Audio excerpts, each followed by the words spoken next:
So there's King's Cross, Camden, Paddington, Nine Elms, Earl's Court, Canary Wharf, of course. This is Anna Minton. She's a professor, journalist and author. Her work looks at the intersection between architecture, democracy and cities. And the map we're looking at is one of London. The red dots are privately owned public spaces, or pubs, in the UK capital. In big cities around the world, the number of pubs has been multiplying. This map was made in 2017 by British news organisation The Guardian and GIGL, London's Environmental Record Centre. It shows parts of the city that have been transformed into privately owned public spaces over the past 40 years. And it's not just London. These spaces have popped up across the country, usually in areas in need of regeneration. The end result is generally pristine and safe open spaces, policed by private security firms. But skeptics like Minton say they worry that that comes at the expense of accessibility and inclusiveness. These are not democratic spaces. They're owned by a single owner who has complete control over the entire area. They're not run by democratically elected local authorities.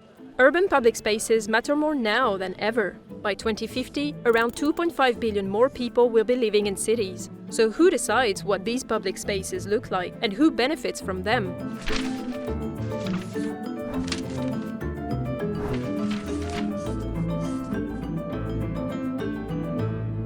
Let's start with the term POPs.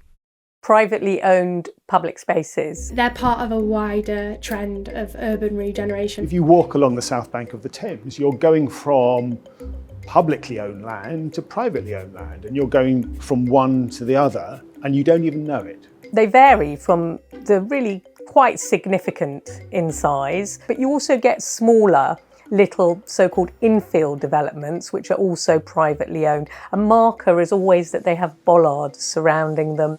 So, who has been buying up these spaces? Let's go back to the map we looked at earlier. The majority of these privately owned public spaces are owned by property developers, followed by real estate investment trusts, sovereign wealth funds, and pension funds. Holding the most privately owned square footage in London is Canary Wharf Group Investment Holdings, with 128 acres in Canary Wharf alone, including offices, restaurants, and retail. The group is owned by real estate company Brookfield Property Partners and Qatar's sovereign wealth fund, Qatar Investment Authority.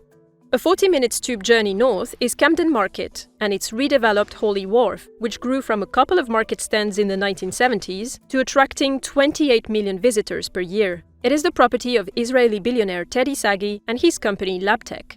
The King's Cross area is owned by a limited partnership, King's Cross Central, created specifically for the Regeneration project. Partners include developer Argent and Australia's biggest superannuation fund, Australian Super. King's Cross Central, at 67 acres, is one of the largest pubs in London.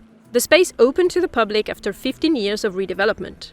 The result? A mixed-use structure with offices, shops, apartments, bars and restaurants, as well as an almost 2-acre square featuring fountains and canal-side steps. There's all sorts of POPs, privately owned public spaces, that go back a very long way. Some are owned by the church or owned by universities or owned by private corporations. This is Matthew Carmona. He's an architect and professor at University College London. His work focuses on planning and urban design. Typically they are pieces of brownfield land, bits of railway land, bits of ex-industrial land, ports, which were never open to the public and have become open to the public through the redevelopment. And this redevelopment of public spaces is generally praised for its positive economic impact on a national scale. Analysis for the UK's Department for Communities and Local Government on the value of urban regeneration found that the benefit-cost ratio of investment in such open space and public realm projects ranged between 2.7 and 0.9 to 1. If you're able to find the finances to invest in a place and transform it completely from underutilised to really thriving place where shops, businesses want to locate, where new housing which is going to be at full occupancy, obviously your economic impact is going to be there. This is Leah Milthorne. She's an economist at the Centre for Local Economic Strategies.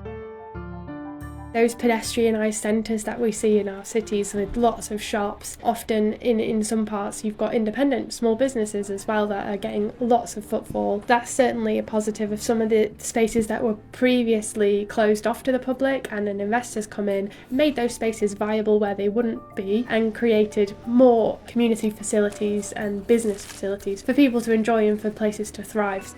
We have this assumption that streets and public places are public. They've always been public. And yet when I delved into the history, I realised that the streets and public spaces of the city haven't always been public.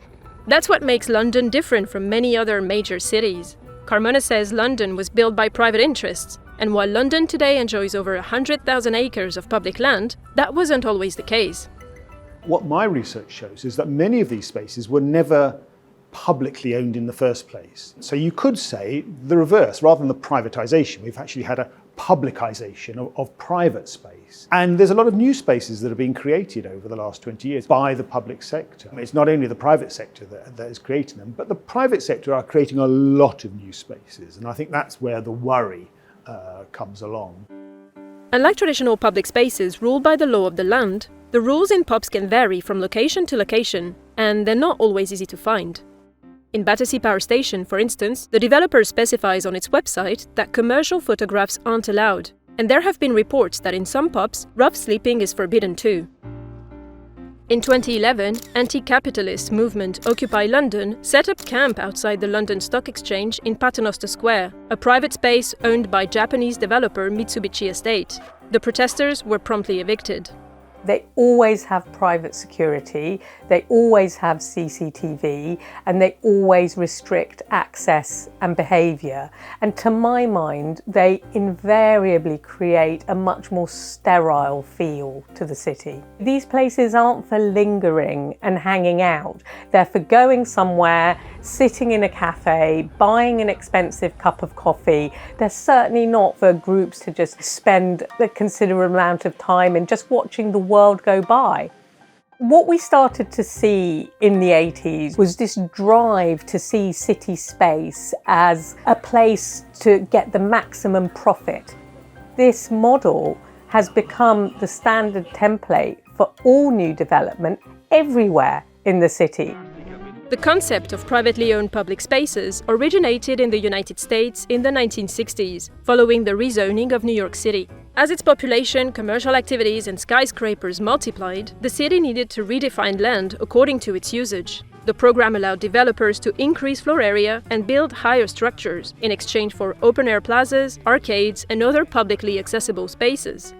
This chart shows the massive rise in privately owned public spaces through the 1960s, 70s, and 80s, and while growth slowed down in the 1990s, the number of pubs in New York City continued to go up. Privately owned public space is very much an American model. What we've seen over the last 40 years or so is the importation of one policy after another directly brought to the UK from the US.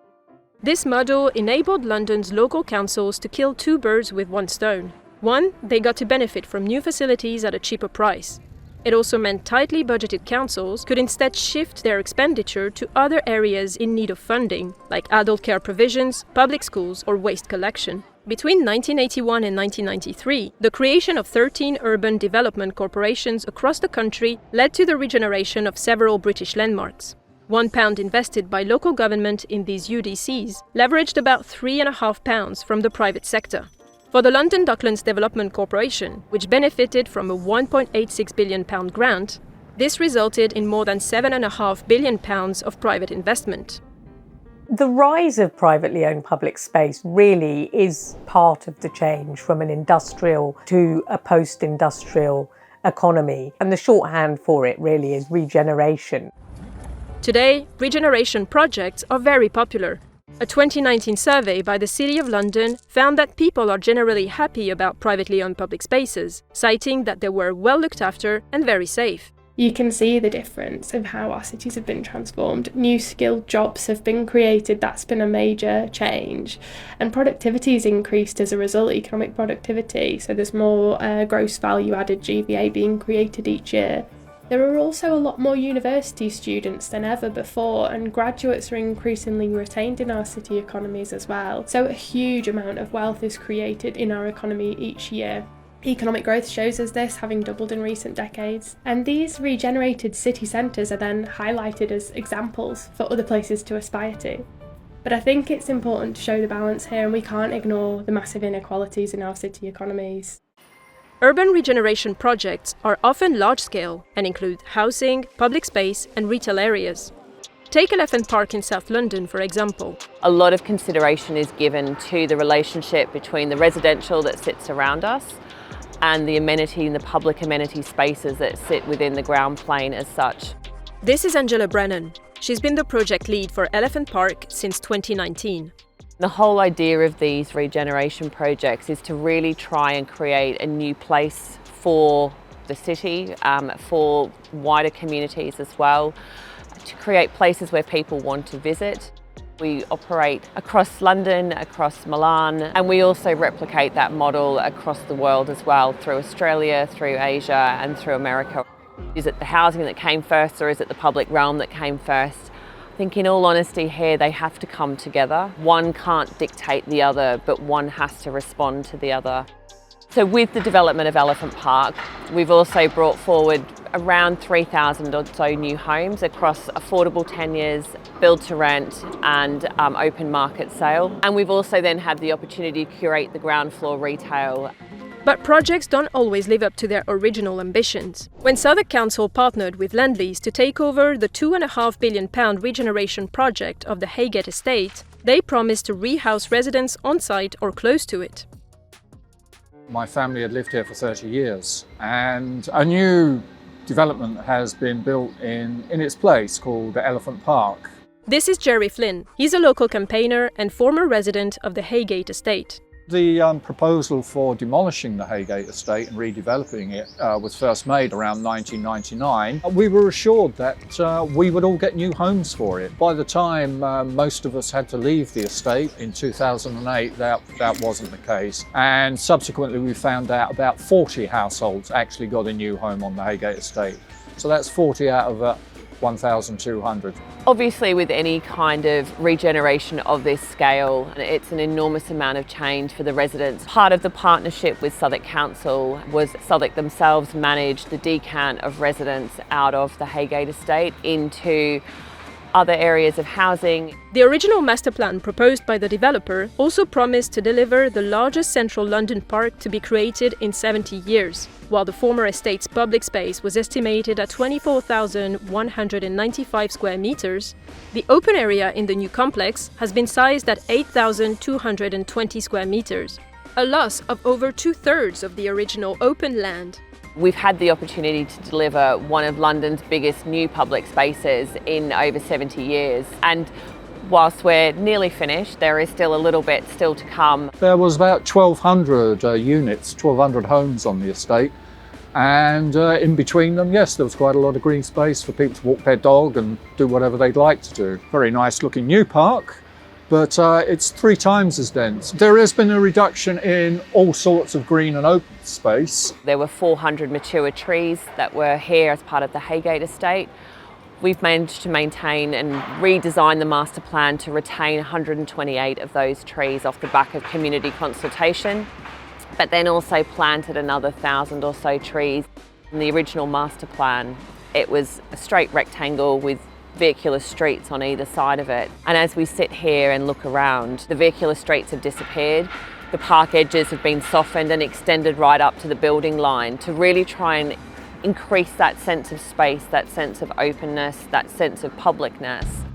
As urban areas become more populated, cities have to perform a balancing act between the need for housing and the need for open and public spaces. One of the key things in the design of public space is how do we make it a space that isn't just for one segment of our local communities. One example is the Springs where we are at the moment. During the middle of summer, there's water flying everywhere. The tree house that we have as well, you find that groups of teenagers will come after school and sit together just to have conversations, to do their homework. When you deliver a space that has a certain quality to it, there is then a mutual respect that comes in terms of how people interact with it more generally. There is security that is provided by the estate, but that is also managed very carefully with our neighbours. In terms of public space, I think there has been improvement. We're sitting in a very nice park, but who hasn't benefited? The people who are living on the estate aren't here to enjoy that now. And in other parts of London too, to a greater or lesser extent, people have had to be displaced to allow this improvement in public space, and that isn't right.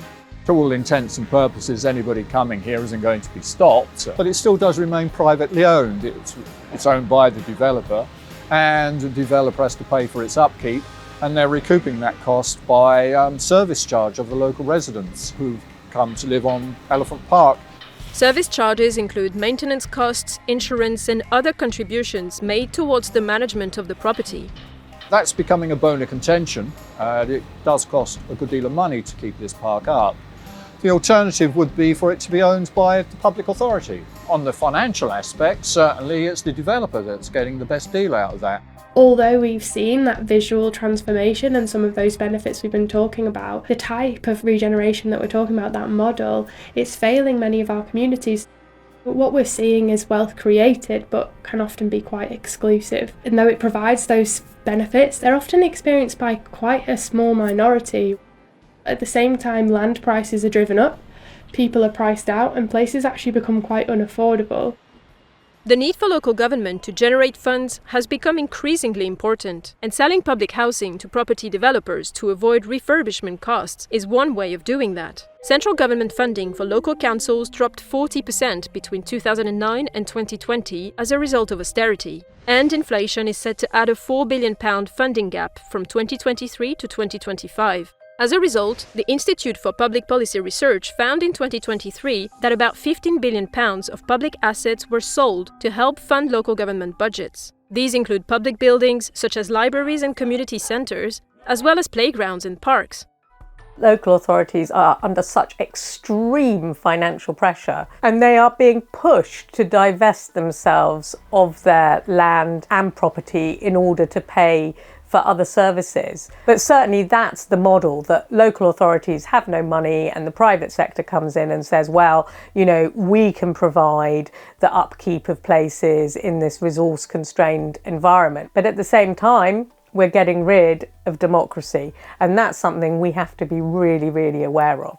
Is it possible to create urban regeneration without gentrification? What I would look to is the inspiration from Scandinavian country models too, that really do focus on public and community ownership models together, creating greater diversity in housing provision, featuring longer term security and equitable access to affordable housing, and those public spaces that we're talking about that truly deliver for the public. Although there's benefits to having complete public ownership of urban regeneration space, there's also some benefits to having a private partner in there as well, especially when there isn't the funds to start with sometimes to kick off an urban regeneration project. A strategic partnership with the private sector to bring in investment is often required. Seeing the state as an entrepreneur is an interesting way to look at it in terms of regenerating public spaces. What we need to be careful of is that when we give permission for new developments to happen with public spaces, that we safeguard the rights and freedoms of citizens. The public sector, to ensure that those spaces are delivered in the way that we would want to see them, needs to put themselves in a strong position. I've argued that we should have a charter of rights and responsibilities, and that could apply across a whole city, but it would specifically apply to particular development. So the Mayor of London himself picked up on this idea of a public charter and introduced a London-wide charter, but it's voluntary.